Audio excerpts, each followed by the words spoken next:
right? So let's have a look at the dark um, reactions, or the light independent reactions, or most notably that we must refer to it as the Calvin cycle. So the Calvin cycle occurs within three different stages: the carbon fixation stage, the carbon reduction phase, and the regenerative phase, or the regeneration of the ribulose bisphosphate, right? So let's have a look at this. So first we have carbon fixation, right? So the first step of the Calvin cycle speaks about taking atmospheric carbon dioxide, right, and placing it within molecules, right? So the process is catalyzed by an enzyme ribulose 1,5-bisphosphate, right? Or what we call ribulose bisphosphate carboxylase oxalase, right? Or oxygenase in some cases, right? Oxygenase oxalase, right? Rubisco, right? So it's catalyzed by Rubisco. So we're speaking about that main enzyme there, right? So what it does is adds a carbon dioxide, right, to a 5-carbon sugar molecule, right? Which is ribulose 1,5-bisphosphate, right? Forming an unstable 6-carbon compound that immediately splits into 2 molecules. So 3-phosphoglycerate, or what we call 3-PGA, right? Phosphoglycerate, PGA, right? Each turn in the Calvin cycle fixes 1 molecule of carbon dioxide, resulting in the formation of 2 molecules of 3-PGA. Alright? For the reduction phase now, in the second step now, the ATP and NADPH generated in light-dependent reactions of photosynthesis are now used to convert the 3-PGA molecules into the glyceraldehyde, alright? 3-phosphate, so the G3P molecule, right? So this is a 3P molecule. So it's a 3-carbon sugar phosphate, right? So glyceraldehyde is a 3-carbon sugar phosphate.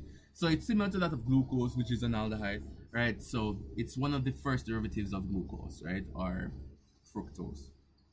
Well, fructose is a ketone, so this would be glucose talking about, right? So first, ATP provides the energy, right, to the phosphoglycerate, right, so the 3-PGA, forming 1,3-bispho, I wouldn't call it bisphospho, right? So bisphosphoglycerate, right? So 1,3-BPG, right? And then the NADPH donates the electron to now reduce the molecule from 1,3-BPG to G3P, right? So we have that entire process there.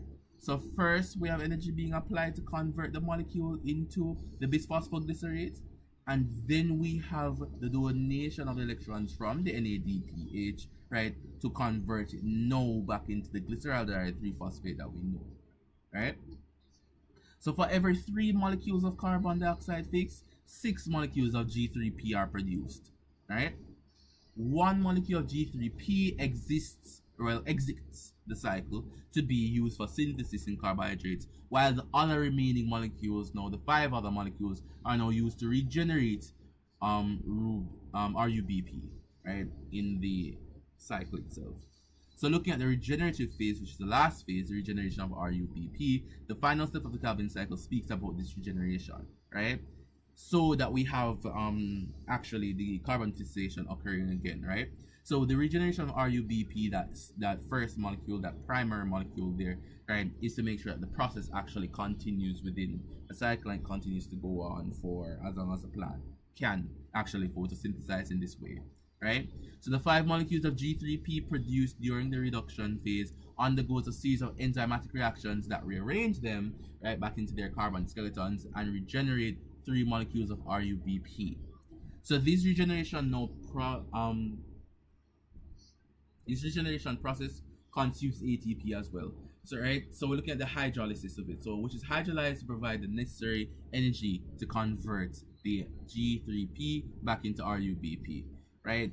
So generally the ATP is also used there, right? So the regenerated RUBP molecules now can then enter the carbon fixation phase and start the entire process of the Calvin cycle over again, right? So looking at something like this, so we have Rubisco, that is the main enzyme that this entire reaction really holds around, right? So the first stage would be the carbon fixation. 3 molecules of carbon dioxide are used to produce 1 large 6-carbon molecule, which then breaks down into 3-PGA.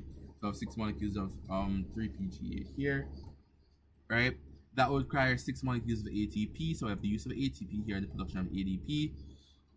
And then we have the reduction now, right? So this is really the reduction. The use of the ATP to actually create the other molecule, the intermediate molecule, right? Which will then be broken down after we have the donation of an electron by NADPH to produce the Ga3P, right? Or the G3P molecules, right? One of these 6 molecules will actually leave back to create half, just leave there as half a glucose molecule, right? So really, one G3P is really half of the glucose molecule itself, and 5 of these molecules will go back, have some energy or use some energy actually to reproduce RUBP, which continues in the entire cycle, right? So 2 turns of this cycle will produce 1 molecule of this hexose sugar, right?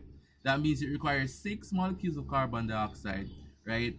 12 molecules, right, of the 3PGA, right? 12 molecules of the GA3P, that means 1 hexose, right? So 1 glucose there. So we have this entire process here. Everything should be fine. Are there any questions or concerns with this part? Any issues here?